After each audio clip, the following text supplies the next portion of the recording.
আসসালামু আলাইকুম। সবাই কেমন আছেন? আশা করছি সবাই খুব ভালো আছেন। আজকে আমাদের টপিকটা কি? আমাদের টপিকটা হচ্ছে ফর লুপ।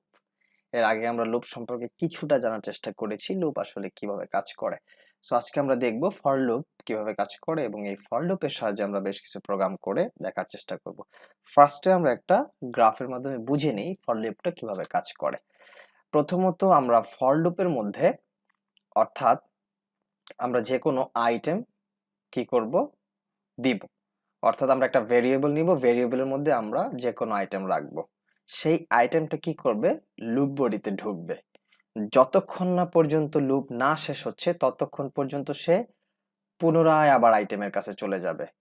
আবার লুপ বডিতে ঢুকবে, আবার আইটেমের কাছে চলে যাবে, আবার লুপ বডিতে ঢুকবে, আবার আইটেমের কাছে চলে যাবে। এইভাবে সে প্রতিবার লুপ করতে থাকবে। এইটাকে এক ধরনের আইটারেশন বলে প্রোগ্রামিং এর ভাষায়।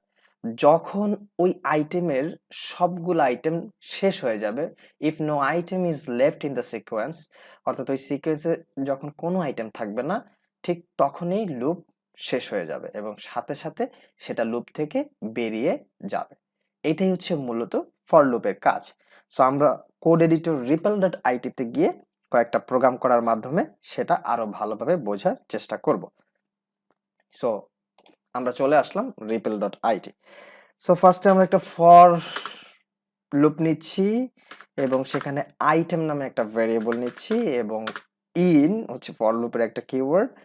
ফর আইটেম ইনের মধ্যে অর্থাৎ এই আইটেমের মধ্যে আমরা কি রাখতে চাচ্ছি, লাইক আমি একটা স্ট্রিং রাখতে চাচ্ছি নাম শামিম। ওকে, সো এইবার আমরা অবশ্যই কি করব, একটা কোলন ইউজ করব। এরপর আমরা ইন্ডেন্টেশন থাকবে। যখন আমরা কোলন ইউজ করব ফর লুপের মধ্যে অবশ্যই একটা ইন্ডেন্টেশন থাকবে। এই ফর লুপের এই অংশটা হচ্ছে প্যারেন্ট, আর এরপরে আমরা যখন চলে আসব এটা হচ্ছে লুপের ভিতরের অংশ, আমরা বলতে পারি it's kind of child. So এবার আমরা প্রিন্ট করতে চাচ্ছি আইটেম, অর্থাৎ আমরা এই আইটেমের যেই অংশগুলো আছে বা যেই পার্টটা যেই স্ট্রিংটা আমরা রেখেছি আইটেমের মধ্যে সেটা প্রিন্ট করতে যাচ্ছি। এখন এটা কিভাবে কাজ করবে সেটা হচ্ছে প্রশ্ন। প্রথম এটা যেটা করবে, এই এস ক্যারেক্টারটা নিবে, আইটেমের মধ্যে ঢুকবে, ঢুকে সে আবার আইটেমে চলে যাবে। আইটেম এস ক্যারেক্টারটা প্রিন্ট করে সে আবার পুনরায় ফর লুপে যাবে, তারপর এইচ ক্যারেক্টারটা প্রিন্ট করবে, তারপর আবার যাবে এই ক্যারেক্টারটা, তারপরে আবার যাবে এম ক্যারেক্টারটা, তারপর আই ক্যারেক্টারটা, তারপর আবার এম ক্যারেক্টারটা প্রিন্ট করবে, তারপর তার লুপটা শেষ হয়ে যাবে। আমরা যদি রান করি আমরা কি দেখবো একটু ভালো করে দেখি। Yes, S H A M M, তার মানে এই আইটেম হচ্ছে একটা ভেরিয়েবল, যেই ভেরিয়েবলের মধ্যে আমরা শামিম স্ট্রিংটা রেখেছি এবং সেটাকে আমরা লুপের মাধ্যমে প্রিন্ট করছি, অর্থাৎ আমরা প্রতিটা ক্যারেক্টার প্রিন্ট করতে চাচ্ছি। এটাই হচ্ছিল আমাদের লুপের কাজ। আমরা জাস্ট একটা লিস্ট নিচ্ছি। সো আমরা একটা লিস্ট নিচ্ছি এবং সেই লিস্টের মধ্যে আমরা কিছু ইনফরমেশন নিচ্ছি, অর্থাৎ আমরা এখনো লিস্ট, টাপল, সেট, ডিকশনারি এগুলো সম্পর্কে পড়িনি বা দেখিনি। আমরা এই লুপ শেষ করার পরে অবশ্যই আমরা এগুলো সম্পর্কে জানবো। সো বাট আমরা একটু আপাতত দৃষ্টিতে জেনে নেই যে আমরা যখন থার্ড ব্র্যাকেটের মধ্যে কোনো কিছু ইউজ করব সেটাকে আমরা লিস্ট বলবো। আচ্ছা, এইবার যদি আমি আইটেমটাকে রান করি আমি কি দেখব, লিস্টটা কিভাবে প্রিন্ট করছে, 1 2 3 4 5। তার মানে আমরা প্রতিটা ক্যারেক্টার কি করলাম, প্রিন্ট করে ফেললাম এই লিস্টের ফর লুপের মাধ্যমে। যদি এটা ফর লুপ ইউজ না করে আমরা প্রিন্ট করতে চাইতাম তখন আমরা প্রতিটা ক্যারেক্টারকে এইভাবে লিখতাম প্রিন্ট 1, তারপর প্রিন্ট 2, প্রিন্ট 3, প্রিন্ট 4, প্রিন্ট 5, দেন সেটা লাইন বাই লাইন এইভাবে প্রিন্ট করত। তার মানে আমরা এই 5টা লাইনকে কি করলাম, জাস্ট 2টা লাইনে কনভার্ট করে ফেললাম এই ফর লুপ ইউজের মাধ্যমে বা ব্যবহার করার মাধ্যমে। সো এবার যদি আমরা আরো কয়েকটা প্রিন্ট নিয়ে আইটেম এবং যদি আমরা দেই, আমরা চাচ্ছি এটা 3বার প্রিন্ট করতে, দেখি কি হয়। তাই করলো। এইটা কিভাবে প্রিন্ট করছে আমরা দেখি। প্রথম সে কি করেছে, এই ফর লুপের মধ্যে ঢুকেছে, ঢুকেই সে প্রথম আইটেমটা 1 প্রিন্ট করেছে, তারপর সে পরের লাইনে গেছে, তারপর আবার 1 প্রিন্ট করেছে, তারপর সে আবার পরের লাইনে গেছে, আবার 1 প্রিন্ট করেছে। আমরা জানি পাইথন লাইন বাই লাইন কোডকে এক্সিকিউট করে। সো সে line by line code execute করেছে, করে সে আবার লুপের মধ্যে চলে গেছে, কারণ লুপ এখনো শেষ হয়নি। আমরা কয়টা দিয়েছিলাম? 5টা আইটেম দিয়েছিলাম একটা লিস্টের মধ্যে। সো এই লুপটা 5 বার চলবে।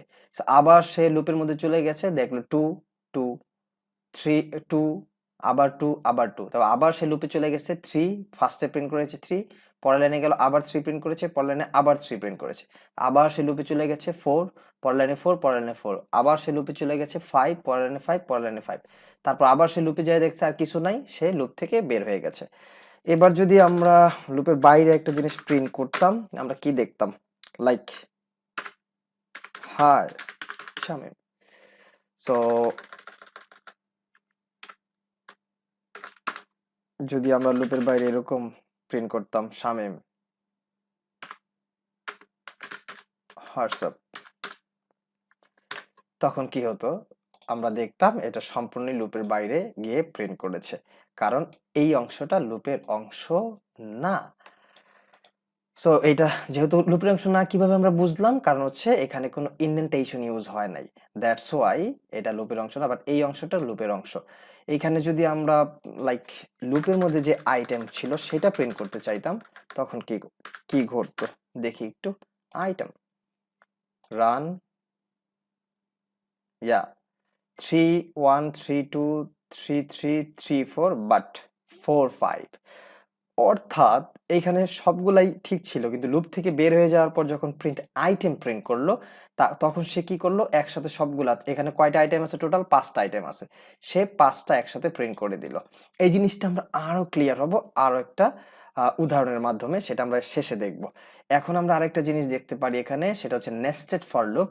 অর্থাৎ একটা ফর লুপের মধ্যে যদি আমরা আরো একটা ফর লুপ ইউজ করতে চাই, তখন কি হবে সেটা একটু বুঝি। সো আমরা চাচ্ছি যে ফর এক্স ইন, আমরা এবার একটা টাপল নিয়ে নিচ্ছি লাইক, এবং টাপলের মধ্যে আমরা রাখছি স্ট্রিং এ, তারপর কমা স্ট্রিং বি, তারপর কমা স্ট্রিং সি। সো আমরা এটা নিয়ে নিলাম, এইখানে আমরা কমা দিব। সো আমরা নিয়ে নিলাম, এবার আমরা একটা কোলন ইউজ করে লুপের মধ্যে ঢুকে গেলাম। সো ঢুকে আমরা এবার প্রিন্ট করব কি? লাইক প্রিন্ট, আমরা আইটেম প্রিন্ট করব কমা হচ্ছে এক্স। এইবার কি হয় আমরা একটু দেখি। ওকে, এইটা একটা নেস্টেড ফর লুপ, এবং ফর লুপের মধ্যে আর একটা ফর লুপ। এটা কিভাবে কাজ করে আমরা দেখবো, তার আগে আমরা একটু রান করি প্রোগ্রামটা, ঘটেটা কি সেটা দেখি। ওকে, আমরা দেখলাম এ 1 3টা এবিসি, 2 3টা এবিসি, 3 3টা এবিসি, 4 3টা এবিসি, 5 3টা এবিসি। সো এটা কিভাবে কাজ করলো আমরা একটু দেখি। প্রথম এটা যেটা করলো, ফার্স্টে আইটেম ফর লুপটা, অর্থাৎ সে 1 কি করলো, পরের ফর লুপে ঢুকে গেল। ফর লুপে ঢুকে সে কি করলো? এ পেলো। ওকে, তারপর সে প্রিন্ট করলো, এ কে প্রিন্ট করে দিল। আইটেম কি করলো? 1 এ প্রিন্ট করলো। সে আবার কি করলো? এই এক্স লুপে চলে গেল, কারণ এক্স লুপ এখনো শেষ হয়নি। কারণ এক্স লুপে কি আছে? এক্স ফর লুপে কি আছে? A string, B string, C string, তিনটে স্ট্রিং আছে। শুধু সে 1 নিয়েছে, তাই না? সো এই 1 সে একটা প্রিন্ট করে, এই লুপ যেহেতু শেষ হয় না, সে আবার এই লুপে ঢুকলো 1 বি, আবার সে এই লুপে ঢুকলো 1 সি, দেন এই লুপটা ডান। তারপর সে আবার কি করলো? প্রথম লুপে চলে গেল, প্রথম লুপে গিয়ে দেখলো 2। ওকে, সে তারপর আবার সেকেন্ড লুপে চলে আসলো, 2 এর সাথে এ প্রিন্ট করলো, 2 এর সাথে বি প্রিন্ট করলো, 2 এর সাথে সি প্রিন্ট করলো, দেন 2 লুপ শেষ। তারপর সে আবার ফার্স্ট লুপে চলে গেল, ফার্স্ট লুপে সে পেলো কত? 3। তারপর 3 এর সাথে সে সেকেন্ড লুপে চলে আসলো, 3 এর সাথে এ, 3 এর সাথে বি, 3 এর সাথে সি, তারপর সে আবার 4, তারপর সে আবার 5, এইভাবে সবগুলা লুপ কন্টিনিউ করে ডান করলো। তার মানে আমরা কি বিষয়টা বুঝলাম কিভাবে এটা কাজ করতেছে? অর্থাৎ এইখানে একটা লুপ নেওয়ার পর সে পরের লুপে প্রতিটা স্ট্রিং এর সাথে কাজ করবে, তারপর লুপ শেষ হওয়ার পরে আবার সে ফার্স্ট লুপে যাবে। এইভাবেই একের পর এক লুপ ঘুরতে থাকবে। এই জন্যই হচ্ছে ফর লুপের একটা বিশেষ সুবিধা, যে আমরা কতগুলা জিনিস প্রিন্ট করে ফেললাম জাস্ট 3টা লাইন ইউজ করে। এখানে চাইলে আমরা আরো কয়েকটা লুপ নিয়ে দেখতে পারি কি কাজ করে, দেখি। ওকে, এবার যদি আমরা একটু প্রিন্ট করি কি হয় দেখি, ইন্টারেস্টিং হবে। অনেকগুলা লুপ কিন্তু এখানে, ইয়েস, অনেকগুলা loop. A A A, 1 B B B, 1 C C C. তার মানে এখানে কি করেছে, 1 এ প্রিন্ট করেছে, তারপর আবার 1 এ প্রিন্ট করেছে, তারপর আবার 1 এ প্রিন্ট করেছে। তার মানে এখানে তিনটা করে, আমরা এর আগেও কিন্তু তিনটা নিয়েছিলাম। তার মানে সে তিনটা কাজ শেষ করে আবার সে লুপে ঢুকেছে, তারপর আবার সে তিনটা কাজ শেষ করে আবার সে লুপে ঢুকেছে। এইভাবে সে তিনবার করে প্রিন্ট করেছে, যেই কারণে তার রেজাল্টটা এইরকম আসছে।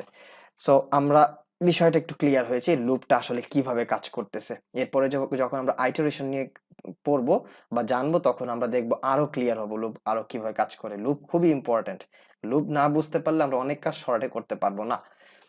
এইবার আমরা দেখার চেষ্টা করি যে আমরা নেস্টেড ফর লুপ দেখলাম, এবার আমরা একটা প্রোগ্রাম করি, লাইক নাম্বার ভেরিয়েবলের মধ্যে আমরা একটা লিস্ট নিচ্ছি 20, 30, 40, 50। ওকে ওকে, এইবার আমরা যেটা করছি যে ফর লুপের মধ্যে আমরা সাম নামে একটা ভেরিয়েবল নিচ্ছি।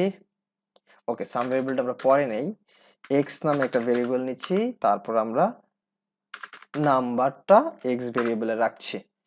এবার আমরা প্রিন্ট করছি এক্স, দেখি এবার আমাদের রেজাল্টটা কি দেয়। রান করলাম, ওকে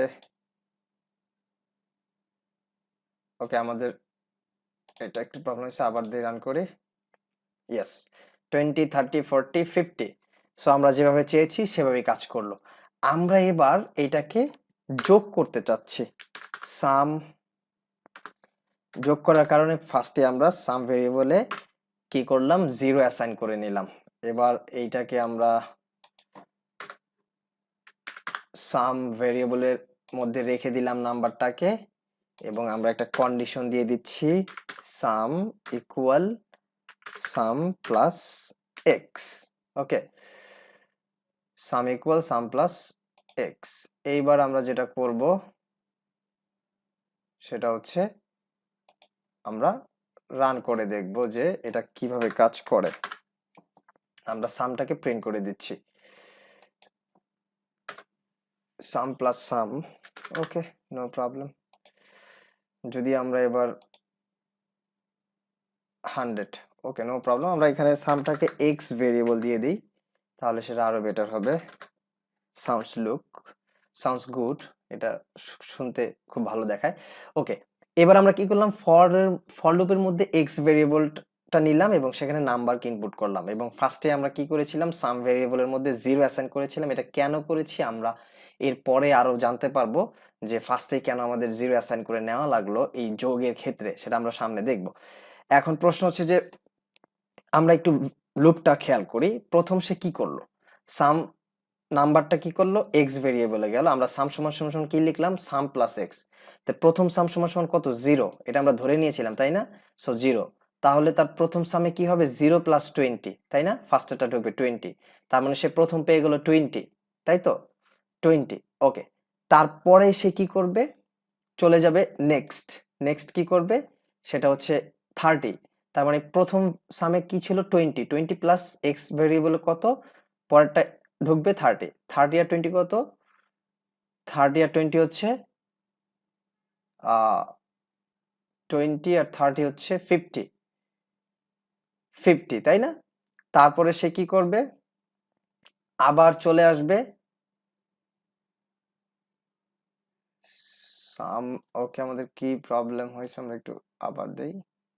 ওকে, এবার ঠিক আছে, 20, সো 20 চলে আসছে ফার্স্টে, তারপর আবার সে কি করলো, 30, 30 প্লাস 20, 50, আবার সে 40 আসলো, 40 প্লাস 50, 90, তারপর ফাইনাল হচ্ছে 90 প্লাস 50, 140। এইভাবে সে প্রিন্ট দেখালো, তাই তো। এখন যদি আমরা এটা লুপের বাইরে রাখতাম এই প্রিন্টটা, তাহলে কি হতো সেটা আমরা একটু দেখি। তাহলে আমরা শুধু রেজাল্টটা পাইতাম 140। এইটা কেন, এইটা আমাদের খুব ভালোভাবে বুঝতে হবে। ফার্স্টে যখন আমরা লুপটা, এই প্রিন্ট ফাংশনটা লুপের মধ্যে রেখেছি, তখন সে কি করেছে, তখন সে প্রতিটা, আমরা বলেছিলাম Python code line by line execute করে, তখন সে কি করেছে, 20, সে ফার্স্টে কি করছে, সাম 0 প্লাস 20, সে 20 করার পর সে প্রিন্ট ফাংশনে চলে গেছে, প্রিন্ট করে দিয়েছে 20। সে আবার লুপে ঢুকেছে, লুপে ঢুকে কি পেয়েছে 30, সে 30 নিয়ে আসছে। সামে কত ছিল তার 20, সাথে সে কি করেছে 30 যোগ করেছে, সে পেয়েছে কত 50, সাথে সাথে প্রিন্ট করে দিয়েছে 50। সে আবার কি করেছে লুপে ঢুকেছে, পেয়েছে কত 40, সাথে সে সাম কত ছিল আগে 50 প্লাস 40 কত 90, সে প্রিন্ট করে দিয়েছে 90। সে আবার লুপে গেছে, সে পেয়েছে কত 50 সাথে 90 যোগ করেছে, পেয়েছে কত 140, সে 140 প্রিন্ট করেছে। এরপর সে আবার লুপে গিয়েছে, গিয়ে দেখে নাম্বার ভেরিয়েবলে আর কোনো ফাংশন বা আর কোনো ইনফরমেশন নাই, সে সাথে সাথে লুপ থেকে বেরিয়ে গেছে। তার কারণে সে তার রেজাল্টটা এইভাবে দেখিয়েছে। কিন্তু যদি আমরা প্রিন্ট ফাংশনটা এইভাবে না দিয়ে এইভাবে দিতাম, তখন সেটা কি হতো, তখন সে শুধু 140 প্রিন্ট করতো, অর্থাৎ শুধু যেই ইনফরমেশনটা সেটাই প্রিন্ট করতো। কেন, আমরা যদি দেখি, সে ফার্স্টে কি করতো, এক্স ভেরিয়েবলে 20 নিত, নাম এক্স ভেরিয়েবলে 20 নিত, প্রথম সাম ছিল কত 0, 0 সাথে আমরা কত যোগ করলাম 20। সো সে প্রথম 20 পেয়ে সে আবার চলে গেল কোথায়, লুপে। লুপে যাওয়ার পর সে পেল কত 30, 30 20 50, আবার লুপে গেল 40, 40 50 90, আবার লুপে গেল কত 50, 90 50 140, 140 পাওয়ার পর সে লুপ থেকে বেরিয়ে গেল। বেরিয়ে যাওয়ার পরে সে পেল কি, প্রিন্ট করতে হবে কি, যে 140টা সে পেয়েছে সেটা, সে সাথে সাথে 140টা প্রিন্ট করে দিল। অর্থাৎ সে লুপ থেকে বেরিয়ে লুপের যে রেজাল্টটা, সে রেজাল্টটাই প্রিন্ট করতে বলছে, সেটাই সে পেয়ে গেছে এবং সাথে সাথে প্রিন্ট করে দিয়েছে। এই হচ্ছে ইন্ডেন্টেশনের, অর্থাৎ ফর লুপের মধ্যে যদি আমি প্রিন্ট ফাংশন ইউজ করি সেটার কাজ, আর যদি আমরা ফর লুপের বাইরে প্রিন্ট ফাংশন ইউজ করি সেটা কি করবে, বাইরে যেটা করবে সেটা শুধু রেজাল্টটা দেখাবে, কিন্তু ভিতরে করলে সে প্রতিটা পার্টেই কি করবে, এক্সিকিউট করে দেখাবে। এটাই হচ্ছে আমাদের বাইরে ভিতরের কাজ, কারণ আমরা বুঝতেছি কেন সেটা করছে। এই হচ্ছে আমাদের ফর লুপের মোটামুটি একটা ইউজ, আমরা মোটামুটি বুঝতেছি কিভাবে লুপটা কাজ করে, কিভাবে সে ইটারেশন করে। সো ফর লুপ খুবই ইম্পর্টেন্ট। নেক্সট ক্লাসে আমরা আইটারেশন দেখব এবং সেটার মাধ্যমে আরো ভালোভাবে বোঝার চেষ্টা করব এই লুপগুলা কিভাবে কাজ করছে। আজকের মতো এখানে শেষ, সবাইকে ধন্যবাদ, আল্লাহ হাফেজ।